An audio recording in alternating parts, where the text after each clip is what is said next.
പാഠഭാഗമായി വായിച്ച ഹോശേയ പ്രവാചകൻ്റെ പുസ്തകം 7-ാമത്തെ അധ്യായത്തിൻ്റെ 8-9 വാക്യങ്ങൾ ഒരു പ്രാവശ്യം കൂടെ വായിക്കുന്നു.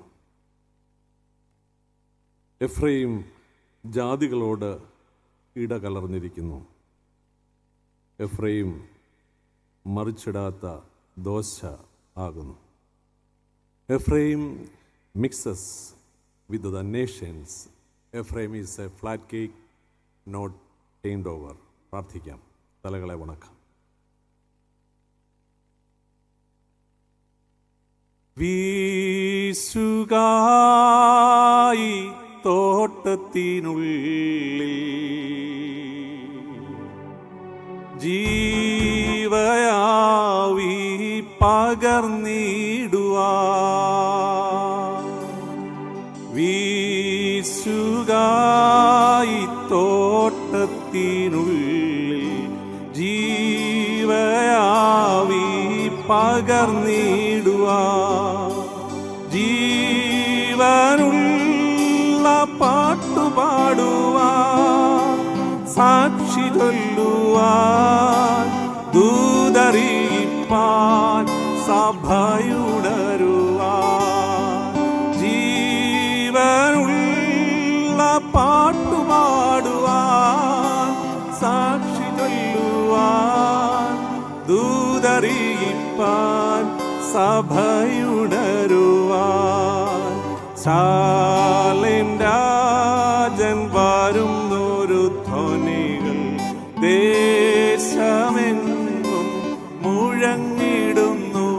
നമ്മുടെ ശാലേം രാജൻ വരുന്നൊരു ധ്വനികൾ ദേശമെങ്ങും മുഴങ്ങിടുന്നു.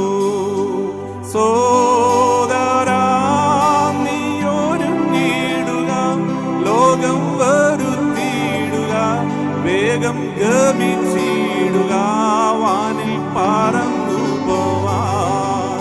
സോദരാ നീയൊരുങ്ങിടുക, ലോകം വരുത്തിയിടുക, വേഗം ഗമിച്ചിടുക, വാനിൽ പറന്നു പോവാൻ. ശാലേം രാജൻ വരുന്നൊരു ധ്വനികൾ ദേശമെങ്ങും മുഴങ്ങിടുന്നു. നമ്മുടെ ശാലേം രാജൻ വരുന്നൊരു ധ്വനികൾ ദേശമെങ്ങും മുഴങ്ങിടുന്നു. ഞങ്ങളുടെ പിതാക്കന്മാരായ അബ്രഹാമിൻ്റെയും ഇസഹാക്കിൻ്റെയും യാക്കൂബിൻ്റെയും ജോസഫിൻ്റെയും ഞങ്ങളുടെ മാതാപിതാക്കന്മാരുടെയും ഞങ്ങളുടെ തലമുറകളുടെയും ദൈവമേ, സ്വർഗീയ പിതാവേ, കൊട്ടാരക്കര പെണ്ണല്ലൂർ 66ാമത് കൺവെൻഷൻ 2ാം രാത്രി വലിയവനായ കർത്താവിൽ ആശ്രയിച്ച് ഈ വചനകൂടാരത്തിൻ്റെ തണലിൽ ഞങ്ങൾക്കായിരിക്കാൻ ദൈവം തമ്പുരാനെ കൃപ ചെയ്തതോർത്ത് സ്തോത്രം. സാവകാശവും പദവിയും നൽകിയതോർത്ത് ഞങ്ങൾ നിന്നെ വാഴ്ത്തുന്നു. കർത്താവെ, അഭിനന്ദ തിരുമേനിയിലൂടെ ഞങ്ങളെ കേൾപ്പിച്ച വചനത്തിനായി സ്തോത്രം.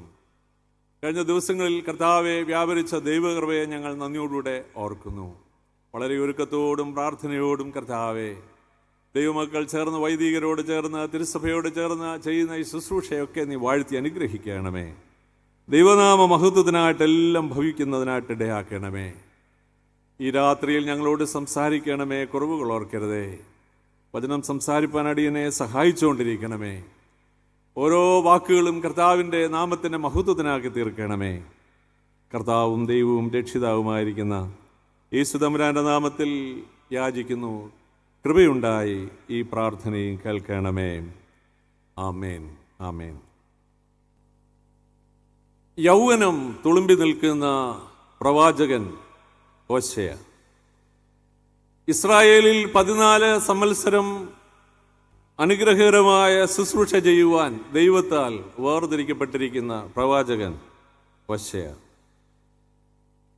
ദൈവാലോചനയ്ക്കനുസൃതമായി ജീവിതത്തിൻ്റെ ഭാഗമായി തീർന്ന ഭാര്യ ഗോമർ, 2 ആൺമക്കൾ, 1 മകൾ. ആ തരുണത്തിൽ വളരെ ശാന്തമായി ശുശ്രൂഷ ചെയ്യുന്ന കാലങ്ങൾ. പെട്ടെന്നാണ് പ്രവാചകൻ ഒരു പ്രതിസന്ധി നേരിടുവാൻ ഇടയായത്. എന്താണ് പ്രതിസന്ധി? തൻ്റെ ഭാര്യ ഗോമറിനെ കാണുവാനില്ല. എവിടെ പോയി? എൻ്റെ വിചാരം മക്കളോട് ചോദിച്ചു, കുഞ്ഞുങ്ങളെ എവിടെയാണ് നിങ്ങളുടെ അമ്മ? അവർ കൈമലർത്തി, കണ്ടില്ല, അറിയില്ലപ്പാ. ചുറ്റുവട്ടങ്ങളിലേക്ക് ഓരോരുത്തരെയും അന്വേഷിച്ചു. എൻ്റെ ഭാര്യ ഗോമറിനെ കാണുവാനില്ല, നിങ്ങളുടെ ശ്രദ്ധയിൽപ്പെട്ടോ? വേദപുസ്തകത്തിൽ അങ്ങനെ എഴുതിയിട്ടില്ലെങ്കിലും ഈ വേദഭാഗം വായിച്ചപ്പോൾ ഞാനങ്ങനെ ഇമാജിൻ ചെയ്യുകയാണ്. അവരെല്ലാം കൈമലർത്തി. വീണ്ടും നടന്ന് ഓരോ ഇടങ്ങളിൽ കുഞ്ഞുങ്ങളുടെ മാതാവിനെ, പ്രിയപ്പെട്ട ഭാര്യയെ വിളിച്ച് അന്വേഷിച്ചു. ഒരു ഫലവുമുണ്ടായില്ല. നിരാശനായി ഹോശേയ മടങ്ങി ഭവനത്തിൽ വന്ന് വല്ലാത്ത ഭാരത്തിലും സങ്കടത്തിലും കഴിയുമ്പോൾ പ്രവാചകനോട് വലിയവനായ ദൈവം തമ്പുരാൻ സംസാരിക്കുകയാണ്. ഹോശേയ, നീ ഇങ്ങനെ കുത്തിയിരിക്കേണ്ടവനല്ല, എഴുന്നേൽക്കണം, നഷ്ടപ്പെട്ടതിനെ അന്വേഷിച്ച് ചുവടുകൾ വെക്കണം. അതും നിന്റെ ഉത്തരവാദിത്വത്തിന്റെ ഭാഗമാണ്. നിരാശനായിരിക്കാനായിട്ടല്ല, എഴുന്നേൽക്കണം. ദൈവത്തിന്റെ ആലോചന പ്രകാരം അവൻ എഴുന്നേറ്റു. ദൈവത്തോട് ചേർന്ന് അവൻ ഓരോ ചുവടുകൾ വെച്ച് ഓരോ ഇടങ്ങളിൽ കണ്ണുകൾ പരതി. കാണുവാനില്ല. എൻ്റെ വിചാരം അവൻ ഉറക്കെ വിളിച്ചു കാണും, ഗോമർ, ഗോമർ. നോ റെസ്പോൺസ്, ഒരു മറുപടിയുമില്ല. വീണ്ടും ചുവടുകൾ വെച്ച് മുൻപിലേക്ക് പോകുമ്പോൾ ഒരാൾക്കൂട്ടം, സാധാരണയിൽ നിന്ന് വ്യത്യസ്തമായ ഒരു കൂട്ടം. അവിടേക്ക് പ്രവാചകൻ ചുവടുവെച്ചു. അജാനുബാഹുവായിരിക്കുന്ന ഒരു മനുഷ്യൻ, അയാളുടെ ചുറ്റിലും കുറെ ആളുകൾ തിങ്ങിക്കൂടി നിൽക്കുകയാണ്. ആ കൂട്ടത്തിന്റെ അരികിലേക്ക് ഹോശേയ ചെന്നിട്ട് ഓരോരുത്തരുടെയും മുഖത്തേക്ക് ശാന്തമായി നോക്കി. തന്റെ പ്രിയപ്പെട്ട ഭാര്യ ഗോമർ അവിടെയുണ്ട്. ഒട്ടിയ കവിൾ, ഉന്തിയ കവിളലുകൾ, കുഴിഞ്ഞ കണ്ണുകൾ, കീറിപ്പറഞ്ഞ വസ്ത്രങ്ങൾ, വികൃതമായി നിൽക്കുന്ന സാഹചര്യങ്ങളിലും പെട്ടു നിൽക്കുന്ന തൻ്റെ ഭാര്യയാണ് പ്രവാചകന്റെ ഹോശേയയുടെ കണ്ണുമുൻപിൽ കാണാനായിട്ട് ഇടയായത്. ധാർമ്മിക രോഷത്തോടെ പ്രവാചകൻ അയാളോട് പറയുകയാണ്, നിങ്ങളുടെ മുൻപിൽ നിൽക്കുന്ന ഈ സ്ത്രീ എൻ്റെ ഭാര്യയാണ്, അവളെ എനിക്ക് വിട്ടുതരണം. അയാൾ പറഞ്ഞു, നിങ്ങളുടെ ഭാര്യയായിരിക്കാം, കൊണ്ടുപോകുന്നതിന് തടസ്സമൊന്നുമില്ല. പക്ഷെ ഇപ്പോൾ ഞാൻ ഇവരെ വിലയ്ക്ക് വാങ്ങി ഇവിടെ നിർത്തിയിരിക്കുകയാണ്. ഇവരെൻ്റെ അടിമകളാണ്, ഞാൻ അവരെ ഇവിടെ നിർത്തിയിരിക്കുകയാണ്. വില തന്നാൽ കൊണ്ടുപോകാം. പ്രിയപ്പെട്ടവരെ, ഇപ്പോൾ നിങ്ങൾ നോക്കേണ്ട 3-ാമത്തെ അധ്യായത്തിലേക്ക് നാം പ്രവേശിക്കുമ്പോൾ ഒട്ടും താമസിച്ചില്ല. പ്രവാചകൻ തൻ്റെ കയ്യിൽ കരുതിയിരുന്ന 15 വെള്ളി നാണയങ്ങളും അതിനോടനുബന്ധമായ ചില കാര്യങ്ങളൊക്കെ അയാളുടെ കയ്യിൽ കൊടുത്തതിന് ശേഷം പ്രിയപ്പെട്ട ഭാര്യ ഗോമറിനെ വിലയ്ക്ക് വാങ്ങുകയാണ്. ശ്രദ്ധിച്ച് വീട്ടിൽ പോയി അഭിമന്യ തിരുമേനി പറഞ്ഞതുപോലെ ഈ വേദഭാഗം വായിക്കണം. അവളുടെ കയ്യിൽ പിടിച്ച് വിലയ്ക്ക് വാങ്ങിയവളുമായി ചുവടുകൾ വെച്ച് വീട്ടിലേക്ക് വളരെ സാവധാനതയിൽ നടന്നു വരുമ്പോൾ ഭാര്യയോട് പറയുകയാണ്, ഒരിക്കൽ നീ എൻ്റെ സ്വന്തമായിരുന്നു. 3-ാമത്തെ അധ്യായത്തിലുണ്ടത്. നീ ഒരിക്കലും എനിക്ക് നഷ്ടപ്പെടരുത് എന്നാണോ നീ വീട് വിട്ടിറങ്ങിയത്? അന്നു മുതൽ നമ്മളുടെ കുഞ്ഞുങ്ങൾ അനാഥരാണ്, വല്ലാത്ത ഭാരത്തിലും സങ്കടത്തിലുമാണ്. ഇനി ഒരിക്കലും നീ എനിക്ക് നഷ്ടമാകരുത്. അങ്ങനെ സന്തോഷത്തോടെ പ്രവാചകൻ, ഭാര്യ, കുഞ്ഞുങ്ങളിങ്ങനെ സാവധാനതയിൽ ഭവനത്തിൽ വന്ന് ജീവിതം ക്രമപ്പെടുത്തി സന്തോഷത്തോടുകൂടെ ജീവിക്കാൻ ശ്രമിക്കുമ്പോൾ വീണ്ടും വലിയവനായ ദൈവം പ്രവാചകനോട് പറയുകയാണ്, പ്രവാചക, നിനക്ക് നിന്റെ ഭാര്യ നഷ്ടപ്പെട്ടപ്പോൾ വലിയ സങ്കടവും വേദനയും ദുഃഖവും ഒക്കെ ഉണ്ടായി. എന്നാൽ എനിക്ക് നിന്നേക്കാൾ ഒട്ടും ചെറുതല്ലാത്ത സങ്കടവും വേദനയും ഭാരവുമുണ്ട്. നീ കേൾക്കണം, നന്നായി നീ കേൾക്കണം, കാതു തുറന്ന് നീ കേൾക്കണം.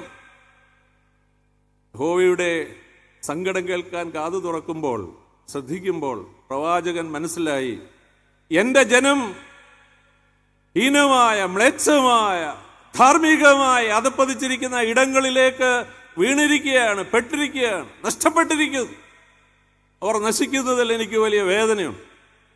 അതുകൊണ്ട് നിന്റെ പ്രിയപ്പെട്ട ഭാര്യ നിനക്ക് നഷ്ടപ്പെട്ടപ്പോൾ നീ ഇറങ്ങിത്തിരിച്ചവളെ കണ്ടെത്തിയതുപോലെ നീ അവരോട്, എൻ്റെ ജനത്തോട് ശക്തമായ ഭാഷയിൽ പറയണം, നശിക്കേണ്ടവരല്ല ദൈവത്തിൻ്റെ ജനം. പ്രിയപ്പെട്ടവരെ, ദൈവത്തിൻ്റെ വേദനയിൽ പ്രവാചകൻ രേഖപ്പെടുത്തുന്ന വാക്കുകളാണ് ഈ പുസ്തകം.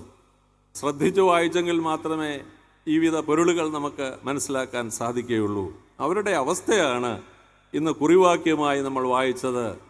എഫ്രൈം ജാതികളോട് ഇടകലർന്നിരിക്കുന്നു, എഫ്രൈം മറിച്ചിടാത്ത ദോശയായിരിക്കുന്നു. ആരാണ് എഫ്രൈം?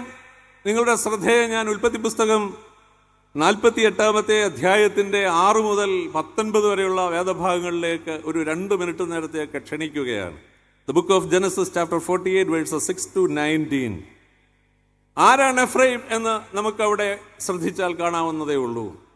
വിശ്വാസികളുടെ പിതാവായ അബ്രഹാം, അബ്രഹാമിൻ്റെ മകനായ ഇസഹാക്ക്, ഇസഹാക്കിൻ്റെ മകനായ യാക്കോബ്, യാക്കോബിൻ്റെ മകനായ ജോസഫ്, ജോസഫിൻ്റെ 2 മക്കളിൽ മൂത്തവൻ മനശ്ശെ, ഇളയവൻ എഫ്രൈം. ഒരിക്കൽ കൂടി പറയട്ടെ: അബ്രഹാം, ഇസഹാക്ക്, യാക്കോബ്, ജോസഫ്, 2 മക്കൾ, മൂത്തവൻ മനശ്ശെ, ഇളയവൻ എഫ്രൈം. വലിയപ്പനായ യാക്കോബിൻ്റെ വലിയ ആഗ്രഹമാണ് കൊച്ചുമക്കളെ അനുഗ്രഹിക്കണം. മനശ്ശെയും എഫ്രൈമിനെയും മോനെ വിളിച്ചു: ജോസഫേ, വന്നേ, എവിടെയാ നിന്റെ മക്കൾ? ഇവിടെ ഉണ്ടപ്പാ, അവരെ വിളിച്ചുകൊണ്ട് വരിക, എനിക്ക് അവരെ അനുഗ്രഹിക്കണം, ഞാൻ ക്ഷീണിതനാ. ജോസഫ് എഫ്രൈമിനെയും മനശ്ശെയും വിളിച്ച് വലിയപ്പനായ യാക്കോബിൻ്റെ മുൻപിലേക്ക് ഇങ്ങനെ നിർത്തുകയാണ്. അന്നത്തെ ക്രമപ്രകാരം മൂത്ത മകൻ മനശ്ശെ വലിയപ്പൻ യാക്കോബിൻ്റെ വലങ്കരക്ക് നേരെ ഇങ്ങനെ നിർത്തി. ഇളയവനായ എഫ്രൈമിനെ അപ്പൻ്റെ വലിയപ്പൻ്റെ ഇടങ്കരത്തിന് നേരെ നിർത്തി. ഇങ്ങനെ വെച്ച് അനുഗ്രഹിക്കുന്ന ഒരു പതിവ്. എന്നാൽ നമുക്കറിയാം, യാക്കോബ് തന്ത്രപരമായ കാര്യങ്ങളെയൊക്കെ ക്രമപ്പെടുത്തുന്നയാളാണ്. ദൈവസന്നിധിയിൽ കുഞ്ഞുങ്ങൾ വന്നപ്പോൾ ജോസഫിൻ്റെ സാന്നിധ്യത്തിൽ അവരെ അരികിലേക്ക് വിളിച്ചു വരുത്തിയതിന് ശേഷം വേദപുസ്തകം, ഞാൻ ആ പറഞ്ഞ വേദഭാഗം ശ്രദ്ധിച്ചാൽ, വലിയപ്പൻ ഇങ്ങനെ കരം വെച്ച് അവരെ അനുഗ്രഹിച്ചു. മനശ്ശെയുടെ തലയിൽ വലങ്കരം വയ്ക്കുന്നതിനും ഇളയവനായ എഫ്രൈമിൻ്റെ തലയിൽ ഇടങ്കരം വയ്ക്കുന്നതിനും അന്നത്തെ ക്രമപ്രകാരം നിർത്തിയപ്പോൾ വലിയപ്പൻ ഇങ്ങനെ കൈ പിണച്ചു വെച്ചു എന്നാണ് എഴുതിയിരിക്കുന്നത്. ഉടനെ അപ്പനായ ജോസഫ് പറയുന്നു: അപ്പാ, അങ്ങനെയല്ല, ഇവനല്ലോ ആദ്യജാതൻ, ഇവന്റെ തലയിലല്ലേ വലങ്കരം വയ്ക്കേണ്ടത്, ഇവൻ ഇളയവനല്ലേ, ഇവന്റെ തലയിലല്ലേ ഇടങ്കരം വയ്ക്കേണ്ടത് എന്ന് പറയുമ്പോൾ, പ്രിയപ്പെട്ടവരെ, ആ അപ്പൻ പറയുന്ന, ആ വലിയപ്പൻ പറയുന്ന ഒരു വാചകം അവിടെ എഴുതിയിട്ടുണ്ട്: എല്ലാം എനിക്കറിയാം. എനിക്കറിയാൻ വയ്യാത്തതൊന്നുമില്ല, എല്ലാം എനിക്കറിയാം മോനെ. വീണ്ടും ശ്രദ്ധിക്കപ്പെടേണ്ട ഒരു വാക്ക് അവിടെയുണ്ട്: ഇവൻ അനുഗ്രഹിക്കപ്പെടട്ടെ, തടസ്സമൊന്നുമില്ല. എന്നാൽ അനുജൻ മൂത്തവനേക്കാൾ അധികം വർദ്ധിക്കണം, അനുഗ്രഹിക്കപ്പെടണം. അതുകൊണ്ട് തന്നെയാണ് ഇങ്ങനെ ഞാൻ ചെയ്യുവാൻ ഇടയാകുന്നത്. അവിടെ നമുക്കൊരു ചോദ്യം ചോദിക്കേണ്ട കാര്യമില്ല, എന്താണ് അങ്ങനെ കാണിച്ചതെന്ന്. എൻ്റെ വിഷയം ഇങ്ങനെയാണ്: അർഹതയില്ലാത്ത സ്ഥാനത്താണ് ദൈവം തമ്പുരാന്റെ വലങ്കരത്താൽ നമ്മൾ അനുഗ്രഹീതരായി തീർന്നിരിക്കുന്നത്. ഈ പന്തലിൻ്റെ തണലിൽ, ഈ പട്ടണത്തിൻ്റെ തണലിൽ, ദൈവവചനത്തിൻ്റെ തണലിലേക്ക് ദൈവം തമ്പുരാൻ നമ്മെ വിളിക്കുമ്പോൾ നമ്മൾ ശ്രദ്ധിക്കണം. കഴിഞ്ഞ കാലങ്ങളിലേക്ക് തിരിഞ്ഞു നോക്കണം. മാതാപിതാക്കന്മാരുടെയും ഓർമ്മയുണ്ടെങ്കിൽ അതിനു മുൻപുള്ള തലമുറകളുടെയും ജീവിതത്തിലേക്ക് തിരിഞ്ഞു നോക്കണം. ഞാൻ ആരായിരുന്നു, എൻ്റെ കുടുംബം എന്തായിരുന്നു, എൻ്റെ സാഹചര്യം എന്തായിരുന്നു, എൻ്റെ അവസ്ഥ എന്തായിരുന്നു. എന്നാൽ നാളുകൾ, ചക്രങ്ങൾ കറങ്ങുമ്പോൾ ഇന്ന് എൻ്റെ അവസ്ഥയും സാഹചര്യങ്ങളും എന്തായി മാറി? ശബ്ദമുയർത്തുന്നത് ഹൃദയത്തിൻ്റെ അടിത്തട്ടിൽ അഭിവന്യ തിരുമേനി പറഞ്ഞതുപോലെ ദൈവാത്മാവിൻ്റെ പ്രേരണ ശക്തമായി ഹേമിക്കും. അർഹതയില്ലാത്ത സ്ഥലത്ത് വലങ്കരത്താൽ നമ്മെ അനുഗ്രഹിച്ചിരിക്കുന്നു. എഫ്രൈമിന് അർഹതയില്ലാത്ത അനുഗ്രഹമാണ് ലഭിച്ചത്. എന്താണ് നമുക്കിതിൽ നിന്ന് ലഭിക്കുന്ന സന്ദേശം? നമുക്കറിയാം, എഫ്രൈം ആ അനുഗ്രഹം വാങ്ങിച്ച എഫ്രൈമാണ് ഇന്ന് ജാതികളോട് ഇടകലർന്നിരിക്കുന്നത്. ആ എഫ്രൈമാണ് ഇന്ന് മറിച്ചിടാത്ത ദോശയായി തീർന്നിരിക്കുന്നത്. ജാതികളോട് ഇടകലർന്നതിനെ കുറിച്ചൊക്കെ നമ്മൾ സാവധാനതയിൽ ചിന്തിച്ചെടുത്താൽ മതി. എന്നാൽ ഈ രണ്ടാം ഭാഗം, Ephraim is a flat cake not turned over, മറിച്ചിടാത്ത ദോശയാകുന്നു എന്ന പ്രയോഗം, അതിലേക്ക് ഞാൻ നിങ്ങളുടെ ശ്രദ്ധയെ തിരിക്കുകയാണ്. പ്രഭാതത്തിൽ ക്രമപ്പെടുത്തുന്ന അന്നത്തെ ആഹാരം ഈ പറയുന്ന വിധത്തിൽ ദോശയെങ്കിൽ നമ്മളുടെ ശ്രദ്ധക്കുറവ് നിമിത്തവും അല്ലെങ്കിൽ തിരക്ക് നിമിത്തവും അത് മറിച്ചിടാൻ കഴിയാതെ പോയാൽ അതിന് എന്ത് സംഭവിക്കുമെന്നതിനെക്കുറിച്ച് പാചകവുമായി ബന്ധപ്പെട്ടവരോട് പറയേണ്ട ആവശ്യമില്ല. ഉണ്ടോ? തിരുമേനി ഇങ്ങനെ പറഞ്ഞു, ഓരോരുത്തർ പറഞ്ഞു. ഞാനും നിങ്ങളോടൊന്ന് ചൂണ്ടുകയാണ്. പറയേണ്ട കാര്യമുണ്ടോ? മറിച്ചിടാതെ ഇരുന്നാൽ എന്നാ സംഭവിക്കുമെന്നുള്ളത്. നമ്മളുടെ ശ്രദ്ധക്കുറവും തിരക്കും ബദ്ധപ്പാടും നിമിത്തം അതങ്ങനെ ചെയ്യാതെ പോയി കഴിഞ്ഞാൽ നമ്മളത് നമ്മളുടെ കുഞ്ഞുങ്ങളുടെ മുൻപിലേക്ക് അന്ന് കൊടുത്താൽ അവർക്ക് നമ്മളെക്കുറിച്ചുള്ള ചിന്തയും കാഴ്ചപ്പാടും എന്തായിരിക്കുമെന്നുള്ളത് അങ്ങനെ ഒന്ന് ചെയ്തതിന് ശേഷം നമ്മൾ ആലോചിച്ചാൽ മതിയാകും. എന്നാൽ വേണ്ട, കുഞ്ഞുങ്ങൾക്ക് കൊടുക്കേണ്ട. കുഞ്ഞുങ്ങളത് അരുചിയായി കാണുമ്പോൾ വളർത്തുമൃഗങ്ങളുടെ കാടിയിലേക്ക് അത് ഇട്ടുകൊടുത്ത് നോക്കിക്കേ. എൻ്റെ വിചാരം അതിനും ഏറെക്കുറെയൊക്കെ അത്തരുണത്തിൽ തിരിച്ചറിവുണ്ട് എന്നുള്ളതാണ്. എന്നാൽ അവിടെ നിന്നെല്ലാം പോകട്ടെ, ഒന്നിനൊരു പാകപ്പിഴ വന്നു, ഒരു പന്തികേട് വന്നു, വീണ്ടും ശ്രദ്ധയില്ലാതെ, ചിന്തയില്ലാതെ, തിരിച്ചറിവില്ലാതെ ആ കല്ലിൽ തന്നെ അടുത്ത തവി മാവ് നമ്മൾ കോരി ഒഴിച്ചു കഴിഞ്ഞാൽ അതിനെന്ത് സംഭവിക്കുമെന്നുള്ളതും നമ്മൾ അത്തരുണത്തിൽ ശ്രദ്ധിച്ചാൽ കഴിയുന്നതേ ഉള്ളൂ. നമ്മൾ വളരെ ചിന്തയോടുകൂടെയൊക്കെ കാര്യങ്ങൾ ക്രമപ്പെടുത്തുന്നവരാകയാൽ ആ കല്ലിനെ നമ്മൾ സാവകാശത്തിൽ ആക്കിയതിന് ശേഷം അതിലെ എല്ലാ കരികളും മാറ്റിയതിന് ശേഷം മാത്രമേ പുറകാലെ നമ്മൾ ശ്രദ്ധയോടെ ആ വിധത്തിലുള്ള അപ്പം പാകം ചെയ്യുകയുള്ളൂ. വേദപുസ്തകത്തിൻ്റെ ഈ ഹോശേയ പ്രവശമായി പോയി, നഷ്ടമായി പോയി, കരിഞ്ഞുപോയി, വികൃതമായി പോയി, അരുചി വരുത്തി ദൈവത്തിന് പ്രയോജനകരമായി തീരാത്ത സ്ഥിതിവിശേഷത്തിലേക്ക് വന്നുമ്പോൾ ശ്രദ്ധയില്ലാതെ വീണ്ടും നമ്മൾ ചൂടുകൾ വെക്കുകയാണെങ്കിൽ പിന്നാലെ വരുന്നത് അത്തരുണത്തിൽ ഒരു നാശത്തിന്റെ വക്കിലേക്ക് പോകും എന്ന് നമ്മളെ ഈ വേദഭാഗം 1-2 അധ്യായങ്ങൾ നമ്മൾ ശ്രദ്ധിച്ചാൽ കാണാൻ സാധിക്കുന്നതേ ഉള്ളൂ. അതുകൊണ്ടാണ് തിരുവേനി പറഞ്ഞത് നിങ്ങളിങ്ങനെ കുഞ്ഞുങ്ങൾ എഴുതണമെന്നുള്ളത്. ഒരു കൺവെൻഷന് ഒരു കുഞ്ഞ് ആ തരുണത്തിൽ മുൻപിൽ വന്ന് വളരെ സ്പീഡിൽ ഓരോന്നിങ്ങനെ എഴുതി. ഞാനവനെ നോട്ട് ചെയ്തു. അത് കഴിഞ്ഞതിന് ശേഷം വേറെ ആരും അത്രയും സ്പീഡിൽ എഴുതുന്നില്ല. ഇങ്ങനെ വളരെ സ്പീഡിലാണ് അവൻ എഴുതുന്നത്. എനിക്കവനെക്കുറിച്ച് വലിയ അഭിമാനം തോന്നി. ഈ കാലഘട്ടത്തിൽ അത്രയും സമർപ്പിതരായ പിള്ളേരുണ്ട്. ഞാൻ പെട്ടെന്ന് സ്റ്റേജിൽ നിന്നിറങ്ങി അവൻ്റെ അരികിൽ ചെന്നിട്ട് എന്താ എഴുതിയെന്നുള്ളതൊക്കെ ഒന്ന് വായിച്ചു നോക്കാൻ ശ്രമിച്ചപ്പോൾ പ്രസംഗമൊന്നുമല്ല എഴുതിയത്. അടുത്ത ദിവസത്തെ പരീക്ഷയുടെ നോട്ട്സ് അവൻ എഴുതിക്കൊണ്ടിരിക്കും. ഈ പന്തലിൽ ഇരിക്കുമ്പോൾ നോട്ട്സ് എഴുതിയില്ലെങ്കിലും നമ്മൾ ഏത് കാര്യത്തിലാണ് നമ്മളുടെ ശ്രദ്ധ? ആരെങ്കിലുമൊക്കെ ഒന്ന് സംതൃപ്തിപ്പെടുത്തി ഇവിടെ ഉണ്ടായിരുന്നു എന്ന് പറഞ്ഞു മടങ്ങാനായിട്ടാണോ, അതോ ദൈവത്തിൻ്റെ ഉദ്ദേശത്തിന് അമർന്നിരിപ്പാനായിട്ടാണോ നമ്മളിവിടെ വരുന്നത്? പ്രിയപ്പെട്ടവരെ, ശ്രദ്ധിക്കുക.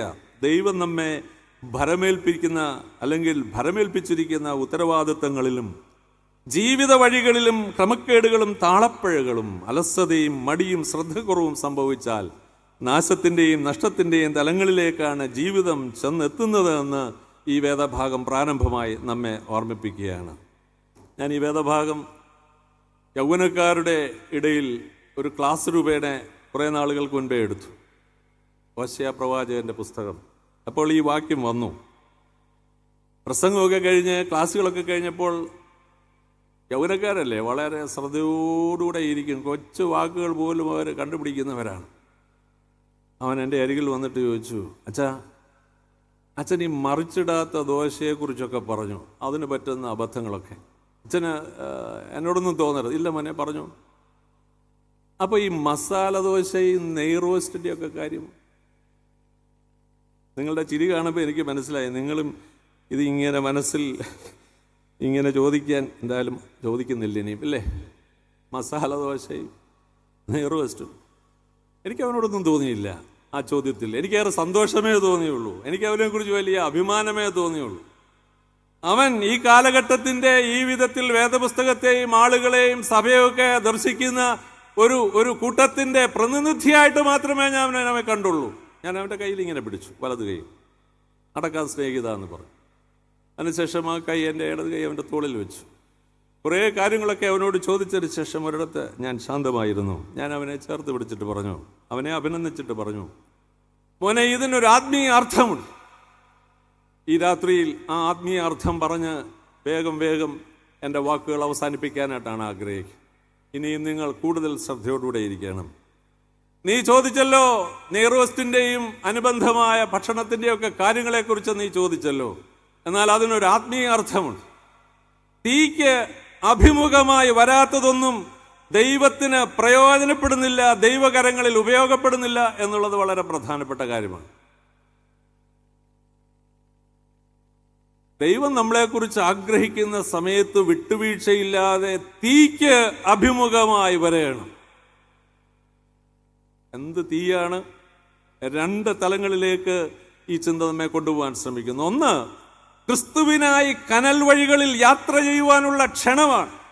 It is an invitation to travel to tough ways for Christ എന്നുള്ളതാണ്. ക്രിസ്തുവിനായി കനൽ വഴികളിൽ യാത്ര ചെയ്യുവാനുള്ള ക്ഷണം. തിരുമേനി ചോദിച്ച ചോദ്യത്തിൽ, പഠിപ്പിച്ച വാക്യത്തിലും എടുക്കാനുള്ള തീരുമാനങ്ങളിലും എല്ലാം ധാരാളമായ അത് കുത്തി നിറഞ്ഞിരിക്കുക. മനോഹരമായ പന്തലും അനുകൂലമായ സാഹചര്യങ്ങളിലുള്ള ക്രമീകരണങ്ങളൊക്കെ ചെയ്യുമ്പോൾ ഈ നിൽക്കുന്ന എന്നോട് ഞാൻ പറയുകയാണ്, കനൽ വഴികളിൽ യാത്ര ചെയ്യുന്ന മനുഷ്യരായി തീരണം.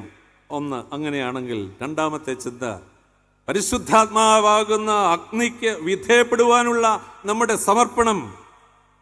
It is a dedication to submit ourselves to the fire of the Holy Spirit എന്നുള്ളതാണ്. പരിശുദ്ധാത്മാവാകുന്ന അഗ്നിക്ക് വിധേയപ്പെടുവാനുള്ള നമ്മളുടെ സമർപ്പണം. ഈ രണ്ട് ചിന്തകൾ വളരെ പ്രധാനപ്പെട്ടതാണ്. തിരുവെഴുത്തുകൾ ശ്രദ്ധിച്ചു നോക്കിക്കേ. നമ്മുടെ പിതാക്കന്മാരെല്ലാം കനൽ വഴികളിലൂടെ യാത്ര ചെയ്തവരാണ്. അല്ലാതെ യാത്ര ചെയ്തവരൊക്കെ ഉണ്ട്. ദൈവത്തിൻ്റെ ഇടപെടലുകളിൽ അനേകർ മടങ്ങി വന്ന് യഥാസ്ഥാനപ്പെട്ടപ്പോൾ കനൽ ജീവിതം അനുഗ്രഹമാക്കി തീർത്ത സംഭവം വേദപുസ്തകത്തിലുണ്ട്. ആരോ ഒരാൾ പ്രസംഗിച്ചപ്പോൾ പറഞ്ഞു, കഷ്ടതയ്ക്ക് നോബൽ സമ്മാനം കിട്ടുകയാണെങ്കിൽ അത് ഇയ്യോബിനുള്ളതാണ്, മറ്റാർക്കുമുള്ളതല്ല. ഇയ്യോബിൻ്റെ ചരിത്രം നമ്മൾ വായിച്ചാൽ, വേദപുസ്തകത്തിൽ നിന്ന് വായിച്ചാൽ, മൃഗസമ്പത്തിൻ്റെ നഷ്ടം വളരെ ശാന്തമായി ആ ദൂതൻ വന്ന് പറഞ്ഞ ശബ്ദം കേട്ട് ഇരിക്കുമ്പോഴാണ് താൻ ജന്മം നൽകിയ, തൻ്റെ കുടുംബത്തിൽ താൻ വളർത്തിയ 10 മക്കൾ, 10 ഭൗതിക ശരീരമാണ്. അത് കഴിഞ്ഞിട്ടും അവസാനിക്കുന്നില്ല. തിന്മയുടെ സ്വാധീന ശക്തി വീണ്ടും ദേഹം മുഴുവൻ പരുക്കളാൽ ബാധിതനാക്കി തീർക്കുക. ഒരു ഓട്ടിൻ കഷ്ണമെടുത്ത് ഭാര്യ പറഞ്ഞു, മതി, നിർത്ത്, ഇനിയെങ്കിലും തള്ളിപ്പറഞ്ഞ് ശാന്തമായി ജീവിക്കാൻ ദൈവത്തെ അന്വേഷിച്ചിട്ട് എന്ത് ഗതിയുണ്ടായി, എന്ത് വഴിയുണ്ടായി, എന്ത് മെച്ചമുണ്ടായി? മറുപടി പറയുന്നുണ്ട് ഇയ്യോബ്, ഒരു പൊട്ടി സംസാരിക്കുന്നത് പോലെ നീ എന്നോട് സംസാരിക്കുന്നു. ദൈവത്തിൽ നിന്ന് നാം നന്മ കൈക്കൊള്ളുന്നു, തിന്മയും കൈക്കൊള്ളരുത്. കനൽ വഴികളിലൂടെ യാത്ര ചെയ്ത ഇയ്യോബ്. ഒരുപാട് ആളുകളുണ്ട്. സ്നാപകയോഹന്നാനെ കുറിച്ച് വിശുദ്ധ ലൂക്കോസ് എഴുതിയ സുവിശേഷം 7-ാമത്തെ അധ്യായത്തിന്റെ 28-ാമത്തെ വാക്യത്തിൽ യേശു തമ്പുരാൻ പറയുന്നു, സ്ത്രീകളിൽ നിന്ന് ജനിച്ചവരിൽ യോഹന്നാനേക്കാൾ വലിയവൻ ആരുമില്ല. തീർന്നില്ല. അദ്ദേഹം പറയുന്നു, സ്വർഗരാജ്യത്തിൽ, ദൈവരാജ്യത്തിൽ ഏറ്റവും ചെറിയവനോ ഇവനിലും വലിയവൻ എന്നാണ് സ്നാപകയോഹന്നാനെ കുറിച്ച് പറഞ്ഞത്. ദൈവരാജ്യ നിമിത്തം ചെറുതാകുവാനുള്ള മനോഭാവം നമുക്കുണ്ടെങ്കിൽ മാത്രമേ വചന കേൾവി കൊണ്ടും അത്തരണത്തിലുള്ള സംഗമം കൊണ്ടും ദൈവത്തിൻ്റെ ഉദ്ദേശം നിവൃത്തിയായി തീരുകയുള്ളൂ. ഞാൻ എപ്പോഴും പറയും, കർത്താവിന് വേണ്ടി ഒരു നിമിഷത്തേക്ക് ഒരു കാര്യത്തിനെങ്കിലും നമ്മൾ തോൽക്കാൻ കഴിഞ്ഞാൽ നാം എന്നേക്കുമായി ജയിക്കുന്നവരാണ്.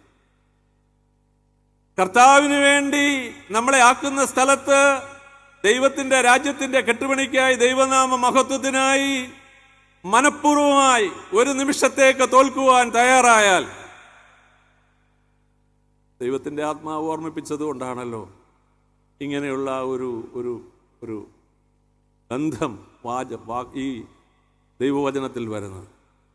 ഇടവുകളിലുള്ള എത്രയോ പ്രശ്നങ്ങൾ മാറിയേനെ, സഭയിൽ ഉണ്ടാകുന്ന എത്രയോ പ്രശ്നങ്ങൾ മാറിയേനെ, കുടുംബങ്ങളിൽ ഉണ്ടാകുന്ന എത്രയോ പ്രശ്നങ്ങൾക്ക് പരിഹാരമുണ്ടായേനെ, സാമൂഹിക ബന്ധങ്ങൾക്ക് എത്രയോ ഇഴയടുപ്പുണ്ടായേനെ.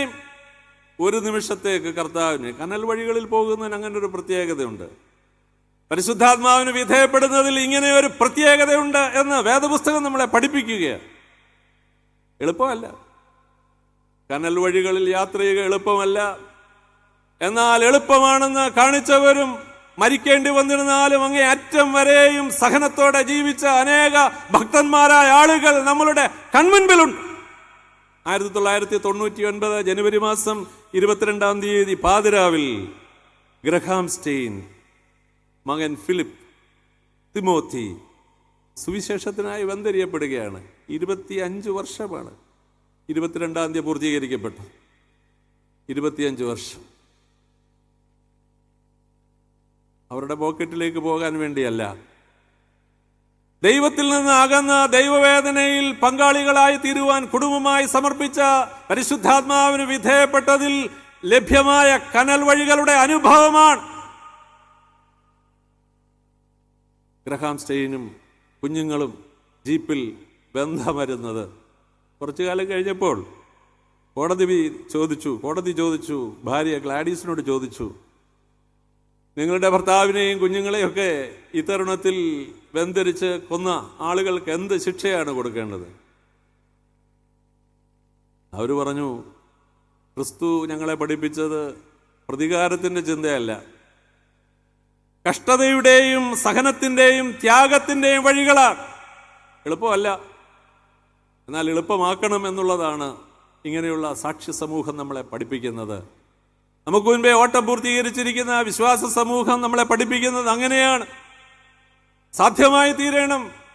പരിശുദ്ധാത്മാവിന് വിധേയപ്പെട്ടു എന്ന് പാട്ടുകൾ പാടുമ്പോഴും വചനം കേൾക്കുമ്പോഴും വളരെ ശാന്തമായി വചനം കേൾക്കുമ്പോഴൊക്കെ നമുക്ക് എളുപ്പമാണ്. അങ്ങനെയല്ല, എളുപ്പമല്ല, എന്നാൽ എളുപ്പമായി തീരണം എന്നുള്ളതാണ്.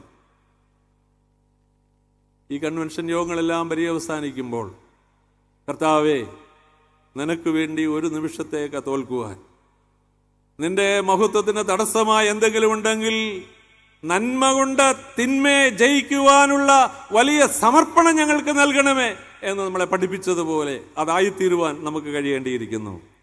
ഞാൻ ഒരു 10 വർഷം 12 വർഷത്തിന് മുൻപ് നൂറനാട് ലെപ്രസി സാനിറ്റോറിയത്തിൻ്റെ അടുത്ത് 3 പള്ളികളിൽ ശുശ്രൂഷ ചെയ്തയാളാണ്. ആ പള്ളിയുടെ അടുത്താണ് കുഷ്ഠരോഗ ആശുപത്രി. ഞാനവിടെ ആ നാളുകളിൽ ശുശ്രൂഷ ചെയ്യുമ്പോൾ ഏതാണ്ട് 253 പേരോളം രോഗം ബാധിച്ചവരായിട്ട് അവിടെ ഉണ്ട്. മാസത്തിൽ 2 പ്രാവശ്യം കുടുംബമായും യൗവനക്കാരുമായിട്ടൊക്കെ ഞങ്ങൾ ഹോസ്പിറ്റലിൽ പോകും.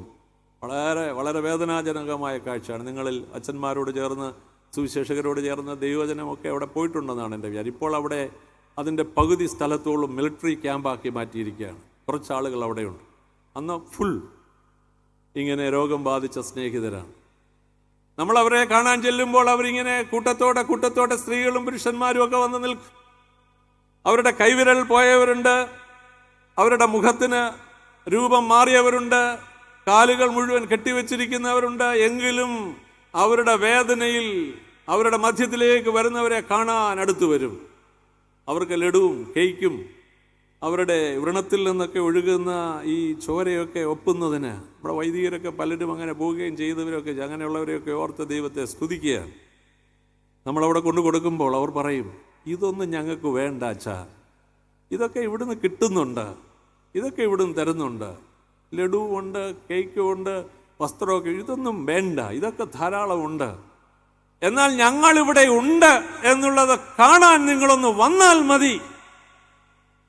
ഓരോ മുറികളിലൊക്കെ അന്നത്തെ കാലത്ത് നാം പ്രവേശിക്കുമ്പോൾ റേഷൻ കാർഡിൽ പോലും പേരില്ലാതെ വീട്ടിൽ നിന്ന് വെട്ടിയതിനു ശേഷം ആ മുറിയുടെ കോണിലിരുന്നു കൊണ്ട് എന്നോട് നേരിട്ട് സംസാരിച്ചിട്ടുണ്ട്. മരിച്ചവരുടെ കൂട്ടത്തിലാണ് ഞാൻ. കുഞ്ഞുങ്ങളുടെ രക്ഷയ്ക്ക് വേണ്ടി ഞാനിവിടെ ഒതുങ്ങിയിരിക്കുകയാണ്, കനൽ വഴികളിലൂടെ യാത്ര ചെയ്യുന്നു. ഓർഗനൊക്കെ ഉപയോഗിച്ച് ഈ കുഞ്ഞുങ്ങൾ പാടുന്നത് പോലെ 2-3 പാട്ടൊക്കെ പാടും. കുറച്ചകലം പാലിക്കണമെന്ന് അവിടുത്തെ ആളുകൾ ഞങ്ങളോട് പറഞ്ഞിട്ടുണ്ട്. ഒരു ദിവസം 2-3 പാട്ടൊക്കെ ഞങ്ങൾ അങ്ങോട്ട് പാടിയതിന് ശേഷം 3ാമത് പാടിയൊരു പാട്ടുണ്ട്, സ്വർഗനാട്ടിലൻ പ്രിയൻ തീർത്തിടും എന്ന് പറയുന്ന ഒരു പാട്ട്. അങ്ങനെ അങ്ങോട്ട് പാടി അങ്ങോട്ട് വരുമ്പോൾ അതിൻ്റെ 3ാമത്തെ സ്റ്റാൻസ വരുമ്പോൾ ഒരു 4 അടി പരാപരമുള്ള ഒരമ്മ, ചട്ടയും മുണ്ടുമൊക്കെയാണ്, വെള്ള മുണ്ടും വെള്ള ചട്ടയും, ഒരല്പം മുഷിച്ചിലൊക്കെ ഉണ്ടെങ്കിലും ഒരു ചെറിയ ഷോൾ എടുത്ത് തലയിലൊക്കെ ഇങ്ങനെ അങ്ങോട്ട് കെട്ടിയതിന് ശേഷം ഈ 3ാമത്തെ സ്റ്റാൻസ അങ്ങോട്ട് പാടിയപ്പോൾ കർത്താവിൻ്റെ ആ ആഗമനത്തെക്കുറിച്ചുള്ള ഗീതമാകയാൽ വളരെ ആനന്ദത്തോടെ ഉള്ള ഈ വിരലുകൾ എല്ലാമില്ല ഉള്ള കൈത്തണ്ടുകൾ അമ്മ കൂട്ടിയടിച്ച് പാടുകയാണ്, മറന്നു പാടുകയാണ്. അതുകൊണ്ട് 2ാമത് വീണ്ടും ആ സ്റ്റാൻസ പാടി. അവർ പാടട്ടെ. അത് കഴിഞ്ഞ് ഞാൻ മുമ്പേ ഇല്ല കുഞ്ഞിൻ്റെ അരികിലേക്ക് ഇറങ്ങിച്ചെന്നതുപോലെ ആ അമ്മയുടെ അരികിലോട്ട് ചെന്നിട്ട് ചോദിച്ചു, അമ്മേ, ഈ കൈവിരലുകൾ ഇങ്ങനെ ഇല്ലാഞ്ഞിട്ടും ഉള്ള കൈത്തണ്ടുകൾ ഇങ്ങനെ കൂട്ടിയടിച്ച് പാടുവാൻ അമ്മയ്ക്ക് എങ്ങനെ കഴിയുന്നു എന്ന് ചോദിച്ചപ്പോൾ അവർ പൗലോസ് അപ്പോസ്തലന്റെ വേദശാസ്ത്രം എന്നെ പഠിപ്പിക്കുകയാണ്. ഈ ദ്രവത്വമായത് അദ്രത്വത്തിലേക്ക്, ഈ മർത്യമായത് അമർത്യത്തിലേക്കും നീങ്ങി മരണം നീങ്ങി ജയം വരുന്ന ഒരു കാലമുണ്ട്. ഞാൻ അവരെ അടക്കുന്ന ഇടങ്ങളൊക്കെ പോയി കണ്ടു. നമ്മൾ ഒരുക്കുന്നത് പോലെ മനോഹരമായ കല്ലറയും അതിൻ്റെ മുകളിൽ മാർബിളും അങ്ങനൊന്നുമല്ല. അതിന് ക്രമപ്പെട്ട ആളുകൾ അവരുടെ നീളത്തിനും വീതിക്കുമൊക്കെ അനുസരിച്ച് കുഴി വെട്ടി വെള്ളമുണ്ടിൽ രോഗികളായിരിക്കുന്നവരും അത്രയും ക്ഷീണമില്ലാത്തവരും ചേർന്ന് പറമ്പിൽ വളരുന്ന ഒരു കപ്പക്കമ്പ് കുരിശ് രൂപത്തിൽ കെട്ടി അതിൻ്റെ മുൻപിൽ അത് മറിഞ്ഞു പോകാതെ 3-4 കല്ലൊക്കെ വെക്കും. ഈ ദ്രവത്വമായത് അദ്രത്വത്തിലേക്ക് നമുക്ക് മനോഹരമായ കൈവിരൽ തന്നിട്ടുണ്ട്. ഈ കൈ എത്ര പ്രാവശ്യം പൊക്കണമെങ്കിലും, ഈ കൈ എത്ര പ്രാവശ്യം താക്കണമെന്നുണ്ടെങ്കിലും, ഈ വിരൽ എത്ര പ്രാവശ്യം അടക്കണമെന്നുണ്ടെങ്കിലും എന്ത് പ്രയാസം. എന്നാൽ തിരുമേനി പറഞ്ഞു, കൈയടിച്ച് പാടാം, കുഞ്ഞുങ്ങൾ പാടി. നമ്മളുടെ എത്ര പേരുടെ കരങ്ങൾ കുറ്റം പറയുകയാണെന്ന് വിചാരിക്കരുത്. ദൈവം തമ്പുരാൻ നമുക്ക് നൽകിയിരിക്കുന്ന നാവ്, ദൈവം തമ്പുരാൻ നമുക്ക് നൽകിയിരിക്കുന്ന കേൾവി, ദൈവം തമ്പുരാൻ നമുക്ക് തന്നിരിക്കുന്ന കാഴ്ച, ദൈവം തമ്പുരാൻ നമുക്ക് നൽകിയിരിക്കുന്ന സാധ്യതകൾ, ദൈവം തമ്പുരാൻ നമുക്ക് നൽകിയിരിക്കുന്ന അവസരങ്ങൾ ഇനിയുമുണ്ട്. ഒഴിഞ്ഞ കസേരകൾ വീട്ടിലിരുന്നാൽ കാണാം, കുഴപ്പമില്ല. എന്നാൽ ഒരു കൂട്ടായ്മയിലൂടെ ലഭിക്കുന്ന, ഒരുമിച്ച് ലഭിക്കുന്ന, സഭയുടെ ഉണർവിന് വേണ്ടി ലഭിക്കുന്ന അവസരങ്ങൾ, കനൽ വഴികളുടെ ഭാഗമാണിതൊക്കെ. ചോദിക്കാതെ തന്നെ ദൈവരാജ്യത്തിന് വേണ്ടി ഒരു ജീവിതം മാത്രമല്ല, നമുക്കുള്ള സാധ്യതകൾ പങ്കുവയ്ക്കുന്നതും ഇതിന്റെ ഭാഗമാണ്. ഓരോ കൺവെൻഷനും നമ്മളെ ആ തരുണത്തിൽ ക്ഷണിക്കുകയാണ് പ്രിയപ്പെട്ടവരെ. മറിച്ചിടാത്ത, ദൈവത്തിന് പ്രയോജനപ്പെടാത്ത, ഏതെങ്കിലുമൊക്കെ കാലത്ത് റിട്ടയർമെന്റ് ആയതിനു ശേഷം വന്നിട്ട് സുവിശേഷ വേല ചെയ്യുന്നത് നല്ലതാണ്, ചെയ്തു, കുഴപ്പമില്ല. എന്നാൽ ആരോഗ്യവും സൗഖ്യവും സമാധാനവും സന്തോഷവും അവസരങ്ങളൊക്കെ ഉള്ളപ്പോൾ തുടങ്ങണം, നമ്മളുടെ കുഞ്ഞുങ്ങളുമായി ചേർന്ന് തുടങ്ങണം. അപ്പോൾ മാത്രമേ സഭയിലൂടെയുള്ള, നമ്മിലൂടെയുള്ള ദൈവോദ്ദേശത്തിൻ്റെ നിവൃത്തി. അതിൻ്റെ സമയത്ത് നമ്മളത് മറിച്ചിട്ടില്ലെങ്കിൽ അത് പ്രയോജനരഹിതമായി തീരും, അരുചി വരുത്തുന്ന അനുഭവമായി തീരും, വല്ലാത്ത ദുർഗന്ധം വമിക്കുന്ന സാഹചര്യമായി തീരും. എഫ്രൈം അങ്ങനെ സംഭവിച്ചു, ദൈവജനത്തിന് അങ്ങനെ സംഭവിച്ചു. ഇങ്ങനെ വെക്കേണ്ട സ്ഥലത്ത് ഇങ്ങനെ വെച്ചു. എന്തിന്? അധികം വർദ്ധിക്കുന്നതിന് വേണ്ടിയാണ്. ഈ രാത്രിയിൽ നമ്മൾ തിരിഞ്ഞു നോക്കണം. നമ്മൾ അർപ്പിച്ച കാഴ്ചകൾ, അടുത്ത ദിവസങ്ങൾ അർപ്പിക്കുന്ന കാഴ്ചകൾ, ഇവയെക്കുറിച്ച് നമ്മൾ ആവർത്തിച്ച് ചിന്തിക്കണം. നമ്മൾ കൊടുക്കുന്ന അവസരങ്ങൾ, നമ്മുടെ ആത്മാർത്ഥത, നമ്മുടെ തനിമ, ഇങ്ങനെ ഒരു പദവി, ഇങ്ങനെ ഒരു സഭ, ഇങ്ങനെ ഒരു വിശ്വാസം, ഇങ്ങനെയുള്ള വചനത്തിന്റെ പൊരുളുകൾ നമുക്ക് നൽകുന്നത് എന്തിനാണ്? മരിക്കട്ടെ എന്നായാലും മരിക്കും. എന്നാൽ ജീവിച്ചിരിക്കുന്ന സമയത്ത്, ആരോഗ്യപരമായി നമ്മൾ ജീവിക്കുന്ന സമയത്ത് ദൈവത്തിന്റെ കരങ്ങളിൽ ഇണങ്ങിയ ആയുധമായി നമ്മൾ തീരണം എന്നുള്ളതാണ് ഈ 1ാമത്തെ വേദഭാഗം. Ephraim is a flat cake not turned over, മറിച്ചിടാത്ത ദോശയായിരിക്കുന്നു. നമുക്ക് പറയാം, ദൈവം തമ്പുരാനെ, കനൽ വഴികളിലൂടെ യാത്ര ചെയ്യുവാൻ ഞാൻ എന്നെ തന്നെ സമർപ്പിക്കുന്നു. പരിശുദ്ധാത്മാവേ, നീ എന്താണ് എന്നോട് സംസാരിക്കുന്നത്? എന്ത് ത്യാഗം സഹിക്കേണ്ടി വന്നിരുന്നാലും, എന്ത് വേദന സഹിക്കേണ്ടി വന്നിരുന്നാലും, എന്ത് നഷ്ടം സഹിക്കേണ്ടി വന്നിരുന്നാലും, ഏതെല്ലാം അനുഭവങ്ങളിലൂടെ കടന്നു പോകേണ്ടി വന്നിരുന്നാലും, തിരുനാമത്തിന്റെ മഹത്വത്തിന് വേണ്ടിയുള്ളതാണ് ഈ അപ്പക്കഷ്ണം. നീ എനിക്ക് ഒരപ്പമായി മുറിച്ചു തന്നിരിക്കുന്ന തിരുശരീരത്തിന്റെ കൂട്ടായ്മയിലേക്ക് ഞാൻ ആഴ്ചതോറും കരങ്ങൾ നീട്ടിയും നാവുകൾ നീട്ടിയും നിന്റെ ശരീരരക്തങ്ങളെ ഞാൻ ഭക്ഷിക്കുമ്പോൾ ക്രിസ്തുക്കളായി ജീവിക്കുവാൻ ഞങ്ങളെ തന്നെ വിധേയപ്പെടുത്തുകയാണ്. അപ്പോഴാണ് ഈ കൺവെൻഷന്റെ അനുഗ്രഹം പൂർണ്ണമാക്കി തീർക്കുന്നത്. ഞാൻ അടുത്ത വേദഭാഗത്തേക്ക് പോകട്ടെ. 7-ാമത്തെ അധ്യായത്തിന്റെ 11-ാമത്തെ വാക്യത്തിൽ ഇങ്ങനെ എഴുതിയിരിക്കുന്നു: എഫ്രൈം ബുദ്ധിയില്ലാത്ത പൊട്ട പ്രാവ് പോലെ ആകുന്നു. 7-ാം അധ്യായം 11-ാമത്തെ വാക്യം. എഫ്രൈം ബുദ്ധിയില്ലാത്ത പൊട്ടപ്രാവാകുന്നു. പൊട്ടപ്രാവ് എന്ന പ്രയോഗത്തിന് ഒരാൾ നൽകിയിരിക്കുന്ന നിർവചനം പരിജ്ഞാനം നഷ്ടപ്പെട്ടത് എന്നുള്ളതാണ്. ഡിപ്രിവേഷൻ ഓഫ് ഇൻസൈറ്റ്സ്, പരിജ്ഞാനം നഷ്ടപ്പെട്ടത്. തിരുവെഴുത്ത് നമ്മൾ ശ്രദ്ധിച്ചാൽ പ്രാവിന് ശ്രദ്ധേയമായ ഒരു സ്ഥാനം വേദപുസ്തകത്തിൽ പലയിടങ്ങളിലുണ്ട്. പഴയ നിയമത്തിലുമുണ്ട്, പുതിയ നിയമത്തിലുമുണ്ട്. വളരെ പ്രധാനപ്പെട്ട സ്ഥാനം പലയിടങ്ങളിലുണ്ട്.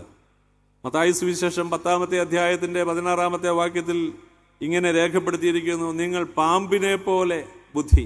അതവിടെ നിൽക്കട്ടെ. അടുത്ത സെന്റൻസ്: നിങ്ങൾ പ്രാവിനെ പോലെ കളങ്കമില്ലാത്തവരും ആയിരിക്കണം, നിഷ്കളങ്കർ ആയിരിക്കണമെന്നുള്ളതാണ്. എന്ന് പറഞ്ഞാൽ അതിൻ്റെ അർത്ഥമല്ല. വേദപുസ്തകം നമ്മളെ പഠിപ്പിക്കുന്ന, പരിചയപ്പെടുത്തുന്ന പ്രാവിന് കാപഠ്യമില്ലായിരുന്നു. കളങ്കമേശാതെ നിലകൊള്ളുന്ന ഒരു പക്ഷിയുടെ സ്ഥാനമാണ് തിരുവചനം പ്രാവിന് നൽകിയിട്ടുള്ളത്. ഉൽപ്പത്തി പുസ്തകം 8-ാമത്തെ അധ്യായത്തിന്റെ 7 മുതൽ 12 വരെയുള്ള വാക്യങ്ങൾ നിങ്ങൾ ശ്രദ്ധിച്ചാൽ നോഹയുടെ പെട്ടകത്തിൽ നിന്ന് ജലനിരപ്പറിയുന്നതിന് നോഹ പുറത്തേക്ക് അയക്കുന്ന പക്ഷികളിലും പ്രാവിനൊരു സ്ഥാനം ശ്രദ്ധേയമായിട്ട് നൽകിയിട്ടുണ്ട്. ജലനിരപ്പ് അറിയുന്നതിന് യഹോവ പെട്ടകം പൂട്ടി പോയതാണ്. പുറത്തെ സാഹചര്യങ്ങൾ വല്ലാത്ത മാനസികാവസ്ഥയിൽ ഇരിക്കുമ്പോഴാണ് ഏത് ലെവലിലാണ് എന്ന് കരപറ്റാനായിട്ട് സാധിക്കും. നിങ്ങൾ ശ്രദ്ധിച്ചു കഴിഞ്ഞാൽ ആദ്യത്തേതൊരു മലങ്കാക്കയാണെങ്കിൽ 2, 3 അതിനോടനുബന്ധിച്ച് വരുന്നതെല്ലാം ഈ പ്രാവിനാണ്.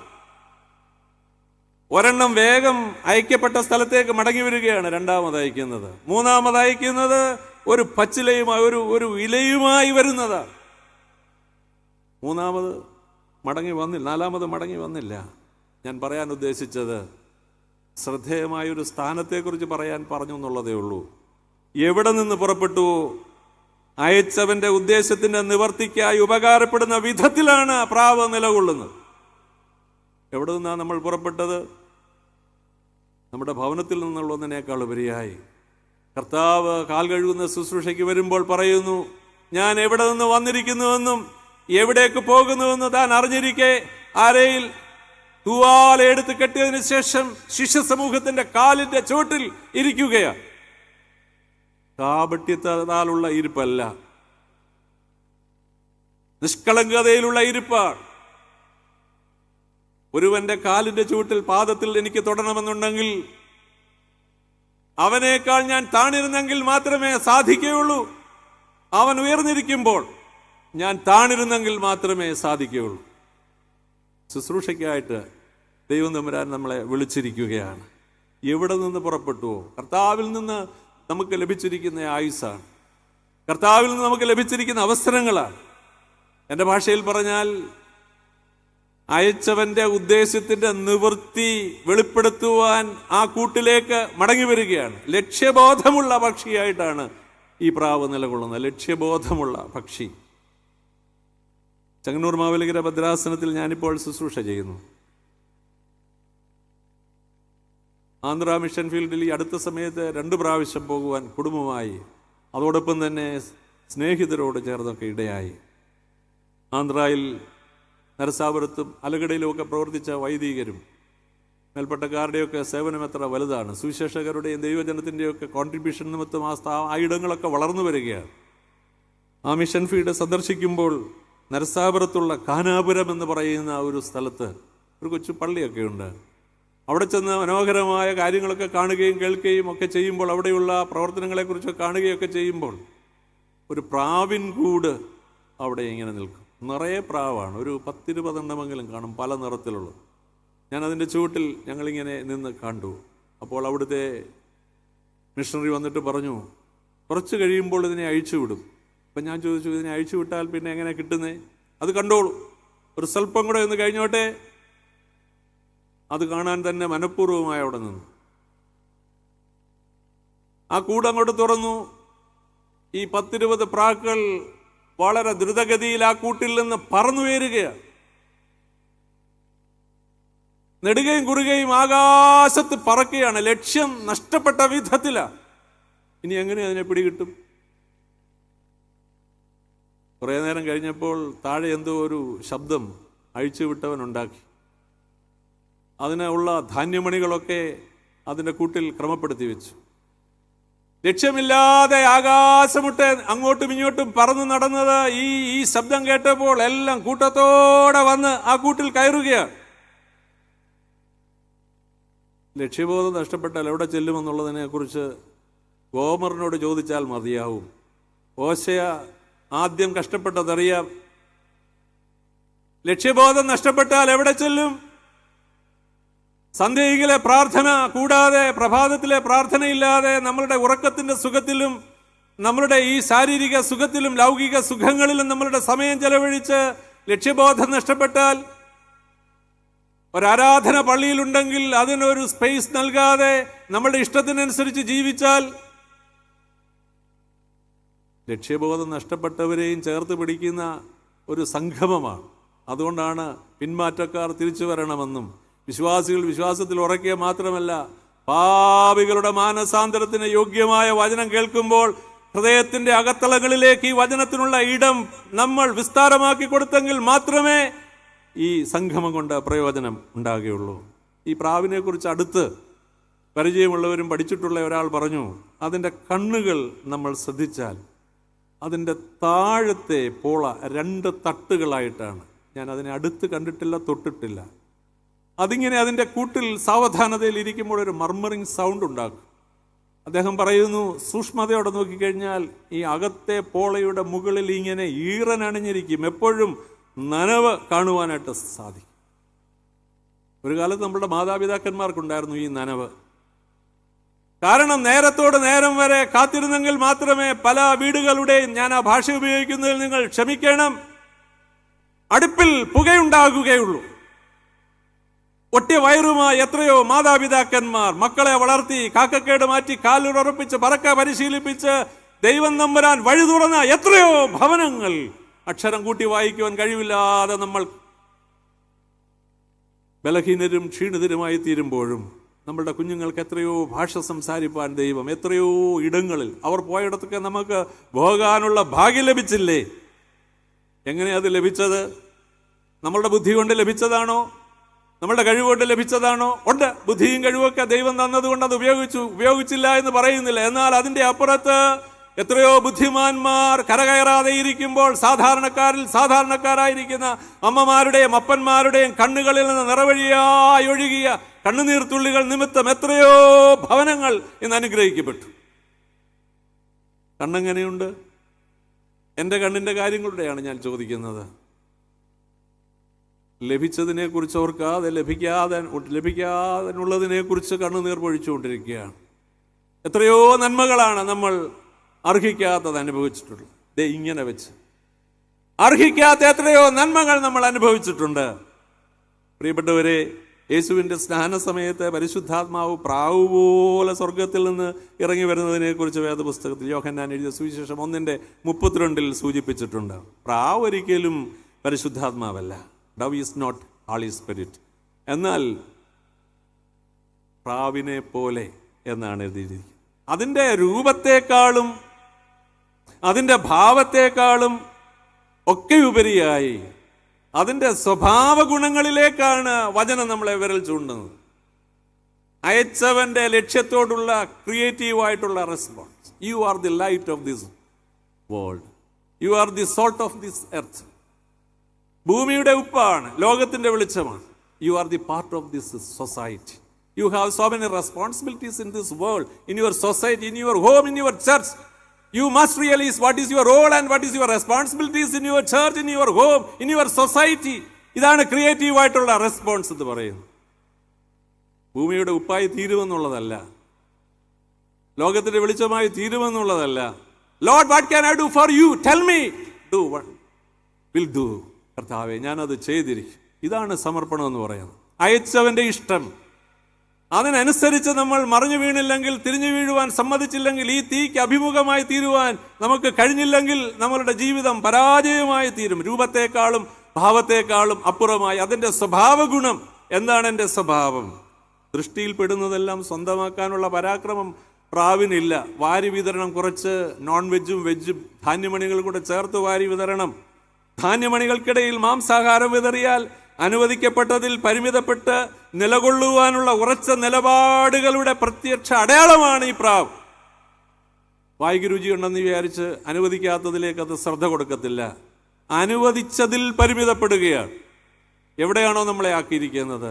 സമൃദ്ധിയേക്കാൾ സംതൃപ്തിയിൽ ദൈവജനമായി തീരണം എന്നുള്ളതാണ്. അവിടെയാണ് ദൈവനാമം മഹിമപ്പെടുന്നത്. അല്പമേ വേണ്ടുവല്ല, ഒന്ന് മതി.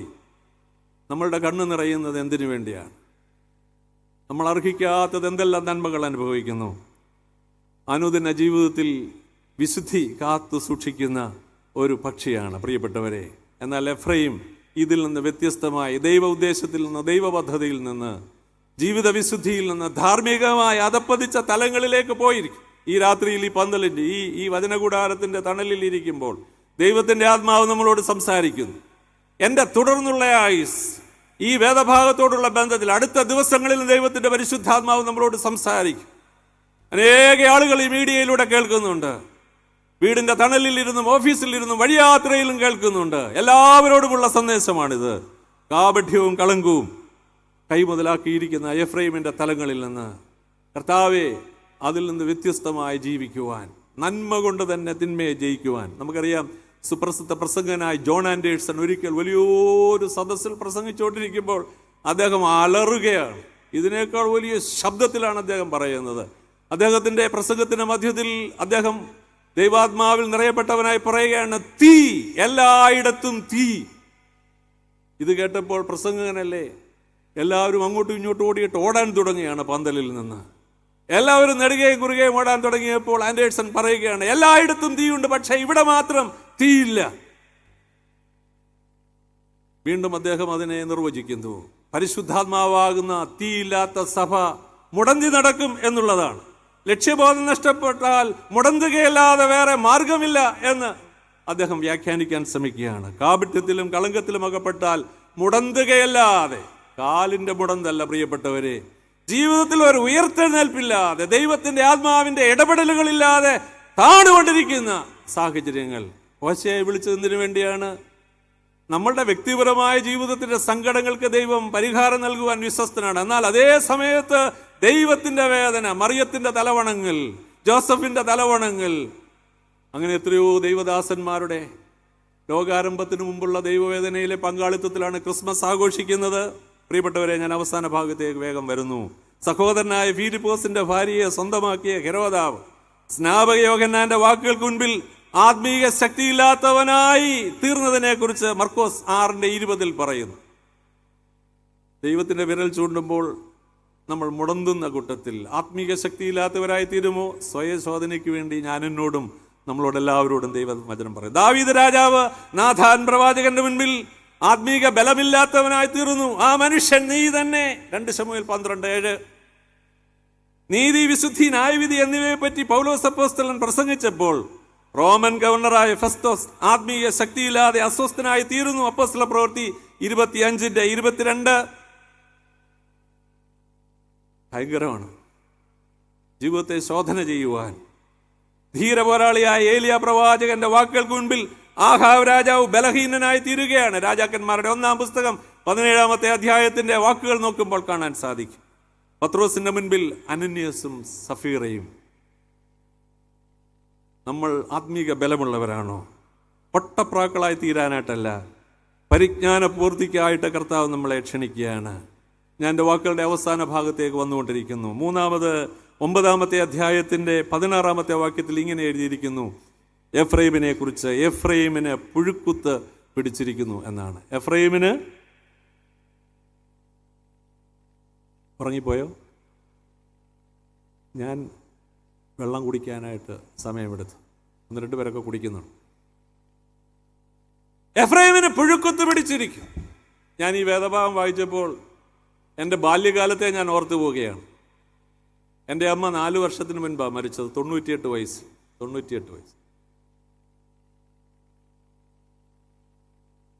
8ാം ക്ലാസ്സിലും 7ാം ക്ലാസ്സിലും 6ാം ക്ലാസ്സിലും ഒക്കെ പഠിക്കുമ്പോൾ എൻ്റെ വീടിനടുത്തൊരു മാർക്കറ്റുണ്ട്. വൈകിട്ടാണ് അവിടെ മീനും പച്ചക്കറിയും ഒക്കെ മേടിക്കാൻ ആ നാട്ടുകാർ പോകുന്നത്. കാരണം കായംകുളത്തു നിന്ന് കുറച്ചുകൂടെ അടുത്താണ് എൻ്റെ വീട്. 2:30-ക്കൊക്കെ കയറുന്ന ബോട്ടിലെ ഐസിടാത്ത മീനൊക്കെ ആദ്യം ആ ഭാഗത്തേക്ക് ഓടിയെത്തും. സൈക്കിളിലാണെന്ന് പുറകിൽ വലിയ കൊട്ട നിറച്ചാണ് മത്സ്യം വരുന്നത്. അമ്മ എൻ്റെ കയ്യിൽ ഇങ്ങനെ ഒരു വട്ടി തരും, ഒരു കുട്ട. ആ കുട്ടയ്ക്കകത്തിൽ ചിലപ്പോൾ മീൻ വാങ്ങിക്കുന്നതോടൊപ്പം വെജിറ്റബിളും വാങ്ങിക്കാനായിട്ട് പറയും. വെജിറ്റബിൾ 5 രൂപയാണ് ചിലപ്പോൾ തരുന്നത്, ചിലപ്പോൾ 2 രൂപയാണ് തരുന്നത്, ചിലപ്പോൾ 3 രൂപയാണ് തരുന്നത്. 50 പൈസയ്ക്ക് മീൻ വാങ്ങിച്ച കാലത്തെ ഞാൻ ഓർക്കുന്നു. 1 രൂപയ്ക്ക് വാങ്ങിച്ച കാലത്തെ ഞാൻ ഓർക്കുന്നു. 1 രൂപയ്ക്ക് മീൻ വാങ്ങിക്കുമ്പോൾ പറയും അടുത്ത 1 രൂപ 2 രൂപയാണ് തരുന്നതെങ്കിൽ അമ്മ പറയും അടുത്ത 1 രൂപയ്ക്ക് പച്ചക്കറി വാങ്ങിക്കാം. ഈ വട്ടിയുടെ മുകളിൽ ഒരു വട്ടയിലയൊക്കെ ഈ മീനിൻ്റെ മുകളിൽ വെച്ചതിന് ശേഷം പച്ചക്കറി വാങ്ങിക്കും. ആ പൈസ തന്ന് വട്ടി തന്ന് വിടുമ്പോൾ അമ്മ പറയും മോനെ ശ്രദ്ധിക്കണം, പച്ചക്കറി വാങ്ങിക്കുമ്പോൾ 2 കാര്യങ്ങൾ വാങ്ങിക്കരുത്. ഒന്ന്, ചേന വാങ്ങിക്കരുത്, ചൊറിയുന്നത് കൊണ്ടല്ല, വീട്ടിലുള്ളത് കൊണ്ടാണ്. 2, വാങ്ങിക്കരുതാത്തത് വേറൊരു വെജിറ്റബിളാണ്, പുഴുക്കുത്ത് പിടിച്ചതിനോടുള്ള ബന്ധത്തിലാണ്. നിങ്ങൾക്കറിയാം, നിങ്ങൾ ചിരിക്കുന്നുണ്ട്. വഴുതനങ്ങ നീ വാങ്ങിക്കരുത്. പക്ഷേ ഈ അമ്മയുടെ വാക്ക് കേൾക്കാതെ ഞാൻ ഈ വട്ടിക്കുള്ളിൽ 1 രൂപയ്ക്ക് മീനുമൊക്കെ മേടിച്ച് പച്ചക്കറിക്കടക്കാരൻ്റെ അരികിലേക്ക്, ഞാൻ ഇപ്പോഴും അദ്ദേഹത്തിൻ്റെ മുഖം ഓർക്കുന്നു.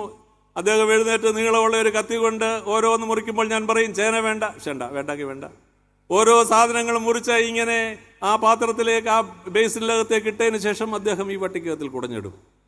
അപ്പോൾ അമ്മ പറഞ്ഞ കാര്യം ഞാൻ മനഃപൂർവ്വം വിസ്മരിക്കും. കാരണം ഈ കൂടയ്ക്കകത്തിൽ ഇരിക്കുന്ന ഈ വഴുതനങ്ങ കണ്ട ആരാ വാങ്ങിക്കാതെ? 2 കളറുണ്ട്, പച്ചയുണ്ട്, വയലറ്റ് കളറുണ്ട്. അതിൻ്റെ ഞെടുപ്പല്ല പുറത്തോട്ടിരിക്കുന്നത്, പിന്നെന്താണ്? ഞെടുപ്പ് അകത്തോട്ട് വെച്ച് അടുക്കി പാകി വെച്ചിരിക്കുകയാണ്. അതിൻ്റെ മുഖം ഒരു കുഴപ്പമില്ല കണ്ടാൽ. ആ ഇരിപ്പ് കാണുമ്പോൾ ഞാൻ വിചാരിക്കും അമ്മ പറയുന്ന പന്തി കിടന്നും ഇതിനില്ല, അതുകൊണ്ട് അത് വിട്ടോടെ എന്ന് പറയും. ഞാൻ വീട്ടിൽ വന്നിട്ട് അമ്മ ഈ 2ഉം സെപ്പറേറ്റ് ചെയ്യും. മീൻ ചട്ടിയിലിടും, പച്ചക്കറി ബേസിലിടും. ഇതിങ്ങനെ രാത്രിയിലത്തെ ഭക്ഷണത്തിന് വേണ്ടി ക്രമീകരണം ചെയ്യുമ്പോൾ ഞാൻ അമ്മയുടെ അരികിൽ പോയി നിൽക്കും. ഈ പച്ചക്കറി എല്ലാം ക്രമപ്പെടുത്തുമ്പോൾ, ഓരോന്ന് ക്ലീൻ ചെയ്ത് ഇടുമ്പോൾ ഈ വഴുതനങ്ങയുടെ ഭാഗം വരുമ്പോൾ ഞാൻ സ്വല്പം ദൂരോട്ട് മാറി നിൽക്കും. കാരണം വലത് കയ്യിലാണല്ലോ കത്തിയിരിക്കുന്നത്. അനുസരണക്കേട് കാണിച്ചിട്ട് വാങ്ങിച്ചോട്ട് വന്നതല്ലേ. 2 3 എണ്ണമൊക്കെ കാണുമായിരിക്കും. ഈ ബലമുള്ള കത്തി അമ്മ നെടുപ്പൊക്കെ കട്ട് ചെയ്തതിന് ശേഷം ഇതിൻ്റെ മുകളിലോട്ട് വെച്ച് താഴോട്ട് വെക്കുമ്പോൾ ഇങ്ങനൊരു പോക്കുണ്ട കത്തി എന്ന് പറഞ്ഞാൽ, എന്നിട്ട് ആ കത്തി കൊണ്ട് അങ്ങോട്ടും ഇങ്ങോട്ടും കാണിക്കും. എന്നിട്ട് എന്നെ ഇങ്ങനെ സൂക്ഷിച്ചു നോക്കും. അപ്പം ഞാൻ 2 ചുവടുകൂടെ പുറകോട്ട് മാറി നിൽക്കും. എന്താണെന്നറിയാവോ? ഇത്ര അകലമുള്ളതുകൊണ്ട് നിങ്ങളുടെ ചുണ്ടനങ്ങുന്നത് എനിക്ക് കാണാൻ സാധിക്കത്തില്ല. അതിൻ്റെ ഉള്ളിൽ ഒട്ടും തരക്കേടില്ലാത്ത വിധത്തിൽ അനങ്ങുന്ന, ജീവിക്കുന്ന ഒരു വലിയ പുഴുവുണ്ട്. ആ കത്തി അമ്മയുടെ കയ്യിൽ വെച്ചിരിക്കുന്ന ഈ പച്ചക്കറി അല്ലെങ്കിൽ ഈ വഴുതനങ്ങ അടുത്ത മുറ്റത്ത് നിൽക്കുന്ന ചാമ്പയുടെ ചൂട്ടിലേക്ക്, ആ വാഴയുടെ ചൂട്ടിലേക്ക്, ആ തെങ്ങിൻ്റെ ചൂട്ടിലേക്ക്, ആ കിണറിൻ്റെ അരികിൽ നിൽക്കുന്ന ആ ചാമ്പയുടെ ചൂട്ടിലേക്ക് ഇങ്ങനെ ഒരു ഏറുണ്ട്. എന്ന് പറഞ്ഞാൽ ആ ഏറിൻ്റെ അർത്ഥം, കുഞ്ഞെ, നിന്നെ ഈ കറിയുടെ കൂട്ടത്തിൽ കൂട്ടുവാൻ കൊള്ളുന്നതല്ല. എഫ്രൈമിനെ പുഴുക്കുത്ത് പിടിച്ചിരിക്കുന്നുവെന്ന്. മുഖം കൊണ്ട് യാതൊരു കുഴപ്പവുമില്ല, പക്ഷേ ഉള്ളിൻ്റെ ഉള്ളിലേക്ക് ചെല്ലുമ്പോൾ ഒരിക്കലും യോജിച്ചു പോകുവാൻ കഴിയാത്ത വിധത്തിൽ, കൂട്ടുചേർക്കുവാൻ പറ്റാത്ത വിധത്തിൽ പന്തികേട് സൃഷ്ടിച്ചിരിക്കും. ബാക്കിയൊക്കെ നിങ്ങൾ വായിച്ചു കൊള്ളുക. 51-ാം സങ്കീർത്തനത്തിൻ്റെ 6-ാമത്തെ വാക്യത്തിൽ ദാവീദ് പിതാവ് മടങ്ങി വരുമ്പോൾ ഇങ്ങനെ പറയുന്നുണ്ട്, അന്തർഭാഗത്തിലെ സത്യമല്ലോ നീ ഇച്ഛിക്കുന്നത്, അന്തരംഗത്തിൽ എന്നെ ജ്ഞാനം ഗ്രഹിപ്പിക്കണമേ. പരിജ്ഞാനം നഷ്ടപ്പെട്ട സാഹചര്യങ്ങളിൽ ലക്ഷ്യബോധം നഷ്ടപ്പെട്ടു പോയി നശിച്ചു. എന്നാൽ നശിച്ച ഇടങ്ങളിൽ കിടന്ന് ഉരുണ്ടില്ല. അദ്ദേഹം അനുതപിച്ച് മടങ്ങി വന്നപ്പോൾ ദൈവത്തിൻ്റെ ഹൃദയത്തിനും കയ്യൊപ്പത്തിനും നിൽക്കുന്ന മനുഷ്യനായി തീർന്നു. പ്രിയപ്പെട്ടവരെ, നീട്ടിക്കൊണ്ടുപോകാൻ ആഗ്രഹിക്കുന്നില്ല. എൻ്റെ സമയം അവസാനിച്ചിരിക്കുന്നു. ഈ ലോകത്തിൽ നിന്ന് പുറപ്പെട്ടു പോകാനുള്ള സമയമല്ല, പ്രസംഗത്തിൻ്റെ സമയം അവസാനിക്കുന്നു. എൻ്റെ ഹൃദയം കർത്താവേ എങ്ങനെയുള്ളതാണ്. മനുഷ്യരുടെ മുൻപിൽ എൻ്റെ മുഖം പന്തികേടില്ലാത്ത വിധത്തിലൊക്കെ കാണും. എന്നാൽ എന്നെ നീ സൂക്ഷ്മതയോടുകൂടെ നോക്കുമ്പോൾ ഹൃദയത്തെ വായിക്കുന്നത് നീയാണ്. 66ാമത് കൺവെൻഷൻ പര്യവസാനിക്കാനായിട്ടൊക്കെയുള്ള ക്രമീകരണങ്ങൾ ഈ ദിവസങ്ങളിൽ വന്നു കഴിയുമ്പോൾ ഓരോ ദിവസത്തിലെയും വചന കേൾവി നമ്മളെ രൂപാന്തരത്തിൽ നിന്ന് രൂപാന്തരത്തിലേക്ക് വരുത്തുവാൻ ഇടയാകണം. ഞാനൊരു കാര്യം കൂടെ പറഞ്ഞ് എൻ്റെ വാക്കിനെ ഈ രാത്രിയിൽ അവസാനിപ്പിക്കാം. 12ാമത്തെ അധ്യായത്തിൻ്റെ 8ാമത്തെ വാക്യമാണ്. എന്നാൽ എഫ്രയീം, ഞാൻ സമ്പന്നനായി തീർന്നു, എനിക്ക് ധനം കിട്ടിയിരിക്കുന്നു, എൻ്റെ സകല പ്രയത്നങ്ങളിലും പാപമായ യാതൊരു അകൃത്യവും എന്നിൽ കണ്ടെത്തുകയില്ല എന്നിങ്ങനെ പറയുന്നു. പാപമായതൊന്നും എന്നിൽ കണ്ടെത്തുകയില്ല. എഫ്രയീം പറയുകയാണ്, ഞാൻ സമ്പന്നനായ. എന്നാ സമ്പന്നനായ? എന്നാ നമ്മൾ സമ്പന്നരായത്? വേറൊരു ഭാഷാന്തരത്തിൽ എഴുതിയിരിക്കുന്നു 7ാമത്തെ വാക്യത്തിൽ. ഇത് 8ാമത്തെ വാക്യമാണെങ്കിൽ അവിടെ എഴുതിയിരിക്കുന്നു, അവനൊരു കനാന്യനാകുന്നു എന്നാണ് എഴുതിയിരിക്കുന്നത്. ചില പരിഭാഷകളിൽ കനാന്യരെ സംബന്ധിച്ചിടത്തോളം വ്യാപാരത്തിലേറെ സമൃദ്ധരായിരുന്നു. സമൃദ്ധരാകുന്നത് എങ്ങനെയാണെന്നറിയാമോ? കള്ളത്തുലാസ് നിമിത്തം അവർ വാങ്ങിക്കുന്ന സാധനത്തിൻ്റെ 4 ഇരട്ടി 5 ഇരട്ടി 10 ഇരട്ടി അവർ വാങ്ങിക്കും, സക്കായിയെ പോലെ. അതുകൊണ്ട് പെട്ടെന്നാണ് അവർ സമ്പന്നരായിത്തീരുന്നത്. സമ്പത്ത് ദൈവത്തിൻ്റെ അനുഗ്രഹമാണെന്ന് വേദപുസ്തകം അത്തരുണത്തിലൊക്കെ ഇയ്യോബിൻ്റെയും അബ്രഹാമിൻ്റെയും പൂർവ്വപിതാക്കന്മാരുടെയൊക്കെ കാര്യത്തിൽ സൂചന നൽകുന്നുവെങ്കിലും ഈ വിധത്തിൽ കാപട്യവും കളങ്കവും നിറഞ്ഞിരിക്കുന്ന സമ്പത്ത് ഒരിക്കലും ദൈവം യോജിക്കുന്നില്ല. അങ്ങനെയുള്ള കാഴ്ചകളിൽ പ്രസാദിക്കുന്നില്ല. വ്യാപാരി എന്നാണ് എഴുതിയിരിക്കുന്നത്. കനാന്യരെ വ്യാപാരി എന്ന് എഴുതിയിരിക്കുന്നു ചില ഭാഷകളിൽ. എന്നാൽ നമ്മൾ വായിച്ച വേദപുസ്തകത്തിൽ എഫ്രയീം സമ്പന്നനായത് ഒരു പാവമായതൊന്നും കാണുകയില്ല എന്നാണ് പറയുന്നത്. നമുക്കറിയാം ബോബീസ് ജോസ് കട്ടിക്കാട് അച്ഛന് ഒരു അനുഭവത്തിൽ പറഞ്ഞത്, കൊല്ലം റെയിൽവേ ട്രാൻസ്പോർട്ട് ബസ് സ്റ്റാൻഡിൻ്റെ മുൻപിൽ അദ്ദേഹം നിൽക്കുമ്പോൾ നഗ്നപാദങ്ങളുമായിട്ടാണ് അദ്ദേഹം നിൽക്കുന്നത്. കാപ്പിപ്പൊടി വേഷം, ഒരു വെള്ള ചരട്. അങ്ങനെ നിൽക്കുമ്പോൾ പകലന്തിയോളവും പണിയെടുത്തിരിക്കുന്ന ഒരു മനുഷ്യൻ അച്ഛൻ്റെ അരികിൽ ഇങ്ങനെ നിൽക്കുകയാണ്. അച്ഛനെ വന്നപ്പോൾ മുതൽ അടിപൊടി ഇങ്ങനെ നോക്കണം. അച്ഛൻ പുനറൂർ സൈഡിലേക്ക് വാഹനം നോക്കി നിൽക്കുകയാണ്, വണ്ടി നോക്കി നിൽക്കുകയാണ്. അച്ഛൻ്റെ വലതുവശത്ത് ഒരു 4-5 അടി അകലെ മാറി ആ മനുഷ്യനും ആ ഭാഗത്തേക്ക് നോക്കി നിൽക്കുകയാണ്. കുറച്ചു നേരം കഴിഞ്ഞപ്പോൾ ആ പ്ലാസ്റ്റിക് ബാഗിൽ നിന്ന് ആ പകലന്തിയോളം പണിയെടുത്ത മനുഷ്യൻ ഒരു 100 രൂപ എടുത്ത് അച്ഛൻ്റെ കയ്യിൽ കൊടുത്തു. അച്ഛൻ ചോദിച്ചത് എന്തിനാ? അച്ഛോ, ഇന്ന് എനിക്ക് കിട്ടിയ കൂലിയിൽ നിന്ന് ഒരു ഭാഗമാണ്. എവിടേക്ക് പോകുന്നു സ്നേഹിത നീ? ഞാൻ കൊട്ടാരക്കരയുടെ ഭാഗത്തേക്ക് പോകുന്നു. കൊല്ലത്ത് നിന്ന് വരികയാണ്. കൊല്ലത്ത് അധ്വാനം കഴിഞ്ഞ് വരികയാണ്. അച്ഛൻ പറഞ്ഞു, ദേ നിനക്കുള്ള വണ്ടി വരുന്നു, കൊട്ടാരക്കര ഫാസ്റ്റ് പാസഞ്ചർ. അയാൾ പറഞ്ഞു, അച്ഛോ ഞാൻ അതിന് പോയി കഴിഞ്ഞാൽ 1.5 രൂപ കൂടുതലാകും. അതിൻ്റെ പുറകിന് ഒരു ഓർഡിനറി ബസ് വരും. 1.5 രൂപ ലാഭിക്കാൻ വേണ്ടി വീണ്ടും 10 മിനിറ്റ് 12 മിനിറ്റ് സാവകാശത്തിൽ നിന്നിട്ട് ഒരു ഓർഡിനറി ബസ് ഓരോ സ്റ്റോപ്പുകളിലും നിർത്തി പകലന്തിയോളം പണിയെടുത്ത മനുഷ്യൻ കൂരയിലെത്തി ബാക്കിയുള്ള കാര്യങ്ങൾ ക്രമപ്പെടുത്താൻ വരുമ്പോൾ അതിലെ അധ്വാനത്തിന്റെ 100 രൂപ സുവിശേഷ വേലയ്ക്ക് വേണ്ടി കൊടുക്കുകയാണ്. എന്നാ സമ്പന്നനായി തീർന്നത്? നമ്മളുടെ സമ്പത്ത് കൊണ്ട് എന്താണ് ഫലം? ഇത് ഞാൻ എന്നോട് ചോദിക്കുന്ന ഒരു ചോദ്യമാണ്. നമ്മളിവിടെ ഇരിക്കുമ്പോൾ നമ്മുടെ ദേശത്തിൻ്റെ ആരെങ്കിലുമൊക്കെ വിധത്തിൽ ഇവിടെ തന്നെ എത്രയോ ആളുകളാണ് വേദനയിൽ കഴിയുന്നത്. ഞാൻ നീട്ടിക്കൊണ്ടു പോകാൻ ആഗ്രഹിക്കുന്നില്ല പ്രിയപ്പെട്ടവരെ. പാവമായതൊക്കെ കാണുന്നത് പരിശുദ്ധാത്മാവിലുള്ള വിധേയത്വത്തിലാണ്. 4 കാര്യങ്ങൾ ഞാൻ പറയാൻ ശ്രമിച്ചു. എഫ്രയീം മറിച്ചിടാത്ത ദോശയാണ്. കനൽ വഴിയിലൂടെയുള്ള യാത്ര, പരിശുദ്ധാത്മാവിന് വിധേയപ്പെട്ടുള്ള യാത്ര. 2, എഫ്രയീം പൊട്ടപ്രാവാണ്. പരിജ്ഞാനം നഷ്ടപ്പെട്ട് ലക്ഷ്യബോധം നഷ്ടപ്പെട്ടാൽ ഗോമറിനെ പോലെ തകരും, ദേശം നശിക്കും. ദൈവവേദനയിൽ വല്ലാത്ത ബുദ്ധിമുട്ടുകൾ നമ്മൾ സൃഷ്ടിക്കും. എഫ്രയീമിനെ പുഴുക്കുത്ത് പിടിച്ചിരിക്കുന്നു. ഹൃദയത്തെ ശോധന ചെയ്യുവാൻ വചനകൂടാരത്തിൻ്റെ തണലിരിക്കുമ്പോൾ നമുക്ക് കഴിയണം. നമ്മളുടെ സമ്പന്നതയും സമൃദ്ധിയും കർത്താവെ ദൈവനാമ മഹത്വത്തിന് ഉപയോഗിക്കത്തക്ക വിധത്തിലായിരിക്കണം. തുടർന്നുള്ള നാളുകളിലെ വചന കേൾവി ആ തരുണത്തിൽ സ്വയശോധനയ്ക്കും വിനയപ്പെടലിനും ആയിത്തീരുവാൻ ദൈവകരങ്ങളിൽ നമ്മെ തന്നെ ഭരമേൽപ്പിക്കാം. ദൈവം തൻ്റെ പരിശുദ്ധാത്മാവ് നമ്മെ സഹായിക്കുകയും ശക്തീകരിക്കുകയും ചെയ്യുമാറാകട്ടെ.